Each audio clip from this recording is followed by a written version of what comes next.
खेरपुर वेझो पाणीअ जे मोटर जे चोरीअ तां नारेजा ऐं मंगणे जा बिरादरीअ जे ॿिनि धुरियुनि में जहिड़ो हिक ॿिए मथां हथियारनि जा मुंहं खोले छॾिया।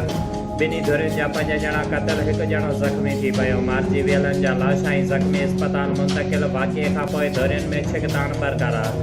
वधीक रतो छाण जो ख़दशो। पुलिस जो वॾो अंग बि इलाइक़े में मुक़ररु। SSP रुॻो इलाइक़े जो दौरो करे वापसि हलियो वियो। झेड़े खे रोकण लाइ पुलिस जी पिकट क़ाइमु करण जो ऐलान। खेरपुर में बदअमनी चोट चढ़ियल। ज़िले जा फैज़ मोहम्मद बुंडो, उलरा जागीर ऐं बरादे जतोईअ वारा इलाइक़ा मक़ामी माण्हुनि लाइ नोगो एरिया बणिजी विया। रुॻो डिसंबर महीने जे 21 ॾींहंनि झेड़नि जे नतीजनि में 11 ॼणा मारिजी विया। ज़मीन ते कब्ज़नि ख़िलाफ़ मुख़्तलिफ़ बिरादरियुनि जो ॿिए ॾींहुं बि नवाब वली मोहम्मद में क़ौमी शाहराह ते धरणो। सख़्त थधि में औरतुनि ऐं ॿारनि जो वॾो अंगु धरणे में मौजूदु। SUP जो ज़ैन शाह, क़ौमी सरपरस्त अॻवान डॉक्टर नियाज़ कालाणी, शाइर महर डिबाई ऐं ॿिया सियासी समाजी अवाम बि यकजहतीअ लाइ 2 ॾींहंनि खां धरणे में वेठल। धरणे सबबि नवाब वली मोहम्मद वटि क़ौमी शाहराह ते धरणे सबबि गाॾियुनि जूं कतारूं लॻियल। कंडियारो खां सकरंड ताईं क़ौमी शाहराह ते हज़ारे गाॾियूं फाथल। मुसाफ़िर बि परेशान। क़ौमी शाहराह बंदि हुअण सबबि इंडस हाईवे बि ट्रैफ़िक जाम जो शिकार थी वियो। मुसाफ़िर सख़्त अज़ियत जो शिकार। हुक्मराननि नोटिस न वरितो। सिंध जे सियासी मामलनि बाबति वज़ीर आज़म जे सलाहकार अरबाब ग़ुलाम रहीम बि ज़मीनुनि ते कब्ज़े वारे मामले जो वफ़ाक़ी हुकूमत खां नोटिस वठण जो मुतालिबो करे छॾियो। खैबर पख्तूनख्वा में थियल मकानी चूंडुनि में JUI PTI खे घणो पोइ ते फिटो करे छॾियो। सिटी काउंसिल ऐं तालकनि ते 64 सीटुनि मां 55 जा गैर सरकारी नतीजा साम्हूं अची विया। JUI 20 तालकनि में कामयाबी माणी। 13 तालकनि में PTI, 9 में आज़ाद उम्मीदवार, 6 में ANP कामयाब थी। नून लीग 3, जमायत इस्लामी 2 ऐं पीपल्स पार्टी 1 सीट हासिल करे सघी। पेशावर समेत सूबे जे अहम म्यूनिसिपल कॉर्पोरेशन्स में बि JUI ANP उम्मीदवार कामयाब थिया। KPA में थियल मकानी चूंडुनि में ग़लति उम्मीदवारनि जे चूंडण सबबि शिकस्त खे मुंहुं ॾियणो पियो। वज़ीर आज़म इमरान ख़ान KPA जे मकानी चूंडुनि में शिकस्त तस्लीम कंदे चयो आहे त मकानी चूंडुनि जे ॿिए मरहले ते पाण निगरानी करण जो ऐलान। ट्वीट कंदे वज़ीर आज़म चयो आहे त KPA जे मकानी चूंडुनि में ग़लतियुनि जी क़ीमत अदा कई। हाणे ज़ाती तौरु मकानी चूंडुनि जे ॿिए मरहले जी निगरानी कंदुसि। तहरीक इंसाफ़ मुल्क जी सभ खां वॾी पार्टी बणिजी साम्हूं ईंदी। KPA जे मकानी चूंडुनि में शिकस्त बैदि मरियम नवाज़ वज़ीर आज़म इमरान ख़ान खां इस्तीफ़ा जो मुतालिबो करे छॾियो। नून लीग जी नाइब सदर मरियम नवाज़ चयो आहे त इमरान ख़ान वटि हाणे बि मौक़ो आहे त अवाम जी जिद छॾे घर हलियो वञे ऐं पंहिंजी रहियल इज़त बचाए वठे। हाणे PTI उम्मीदवारनि खे बि अवाम वटि वञण लाइ हेलमेट पाइणा पवंदा। KPA में मौजूदु JUI बहितरीन परफॉर्म कयो आहे। कामयाबीअ ते मौलाना फज़लुर रहमान खे मुबारकूं ॾियां थी।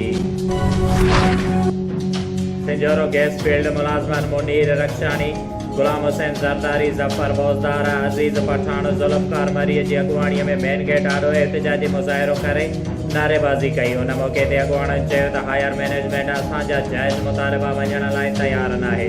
उन करे असीं अॼु मेन गेट ते पुरअमन एहतिजाज करे रहिया आहियूं। उन्हनि मुतालिबो कयो त असांजा जाइज़ मुतालिबा मंज़ूर कया वञनि ऐं मुलाज़िमनि मां बेचैनी ख़तमु कई वञे ऐं असीं CBA सां गॾु आहियूं।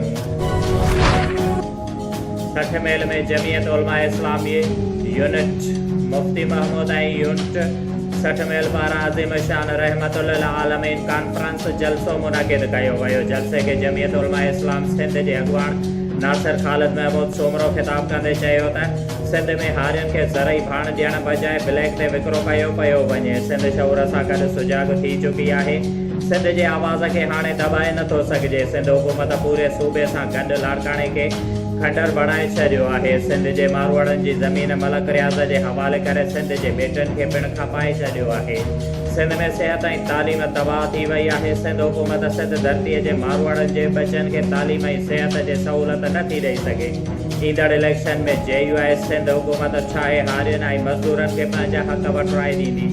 JUI मज़हबी ऐं सियासी जमायत आहे। इस्लाम वटि इस्लाम जी वाट ते हलंदड़ अवाम जी सियासत ज़रिए ख़िदमत कंदी रहंदी। पाकिस्तान इस्लामी मुल्क आहे जमहूरियत सां ई पाकिस्तान में इस्लामी कानून नाफ़िज़ कंदासीं। बल्दियाती इलेक्शन में खैबर पख्तूनख्वा में JUI खटे आयो, तीअं सिंध में बि JUI खटींदी। सिंध जी अवाम हाणे मीरनि पीरनि ऐं वॾेरनि खे सुञाणे चुकी आहे, जेके अवाम जी ख़िदमत बजाए अवाम जे हक़नि ते धाड़ो हणी रहिया आहिनि। पढ़ीदन DSP एजाज़ में नौशर फिरोज़ पढ़ीदन पहुंची। SHO पढ़ीदन मोहम्मद रफ़ीक बोयो ऐं SHO मुनीर अहमद लिगारी, SHO राना जमशेद राजपूत ऐं सेठ बूटा आराई सां गॾु पढ़ीदन थाणे ते प्रेस कॉन्फ्रेंस कंदे चयो आहे त 5 अगस्त मेन बाज़ार में सेठ मोहम्मद बूटा आराई जे दुकान ते 4 हथियारबंदनि चढ़ाई करे सिधियूं गोलियूं हणी हसनैन आराई खे क़त्ल कयो हुयो, जेको इंतहाई अफ़सोसनाक वाक़ियो थियो आहे।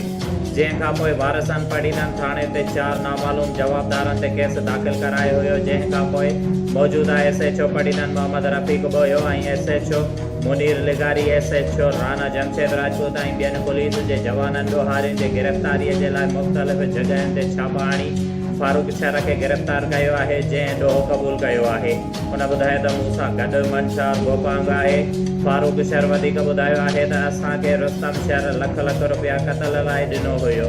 हुन चयो त वाज़े रहे त गिरफ़्तार ॾोहारी फारूक शर ते 4 ज़िलनि में 40 खां मथे केस दाख़िल आहिनि।